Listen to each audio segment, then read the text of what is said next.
let's talk about a team who is, in my opinion, has some of the most upside in all of baseball, and that's the Seattle Mariners. And some of that upside right off the bat is pointed at Ken Griffey Jr., Julio Rodriguez, right? I mean, obviously, he is he is the best player that we're seeing on this Mariners squad since Griffey Jr. I mean, he's getting the love like Griffey Jr. It's exactly what they need. I mean, obviously, Ichiro moves on. They get a guy like Julio, and he is just loved by the Mariners, and rightfully so. What he did last year was absolutely incredible. As much as I wanted Adley Rutschman to win the Rookie of the Year, Julio Rodriguez deserved it in every way, shape, or form. What's your thoughts on Julio Rodriguez in year two? Do we see a sophomore slump, or do we see just the same kind of success that we saw in 2022? It's tough to imagine him being even better. At 22 years old, like, this is insane. Like, 22 years old, the guy just turned 22 at the end of December. So in his age 22 season, he's actually projected to have a slightly better season than he did last year. Think about that. Just a tick more home runs. The weighted runs created plus, not as high, but overall, the numbers are expected to be there. Another 30 home run, 25 stolen base season. Another 6-win season for a 22-year-old. Ho hum, right? Like, this is a very special talent that they've got there. So just expect more of the same. If this, because what we saw, right, was that he was able to do it not just in a little flash, right? Like, he was up he wasn't a late season addition or anything like that. He got himself into 132 games. So I think we have enough to say this kid's legit, and look out, because he's going to be fun. Do you think it's safe to put him in the argument about the level of hype and the level of possible success that he is now at this age compared to what we saw with Soto just a few years ago? Do you think that's a fair assessment?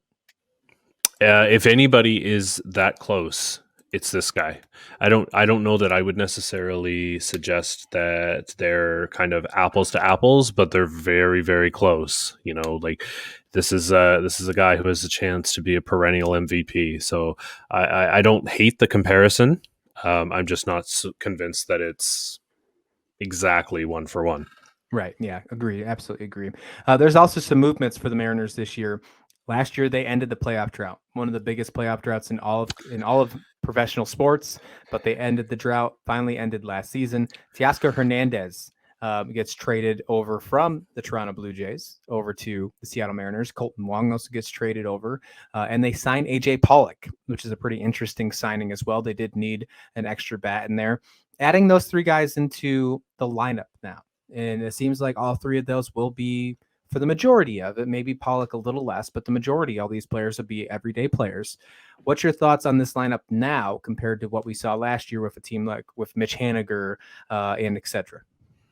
Yeah, I think Teoscar is an upgrade over Haniger, and I think he's an upgrade that they can get jiggy with. I think that's going to be it's going to prove to be, let me try and find my words here. It's going to prove to be a very smart trade for them because they had bullpen pieces to spare anyway. So I think that's going to be a really good pickup. I like Wong. I've always liked Colton Wong, his defense at second base, but he also brings a speed element to their lineup as well. And of course, AJ Pollock is another kind of DH bat that will give them, kind of a more complete lineup.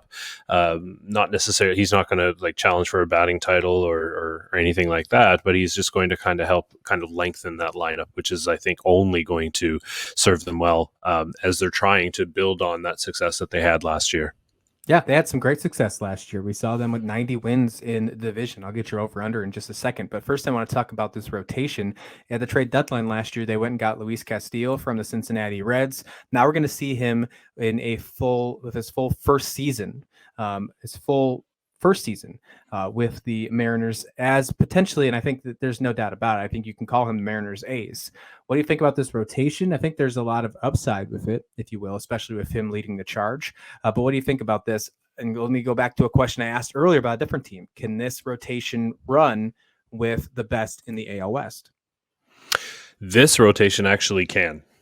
This is a solid rotation. Luis Castillo, Robbie Ray is a great one too, and then of course Logan Gilbert and George Kirby is going to be a very fascinating young man. And tabbed to be the fifth starter, but I think that he's not.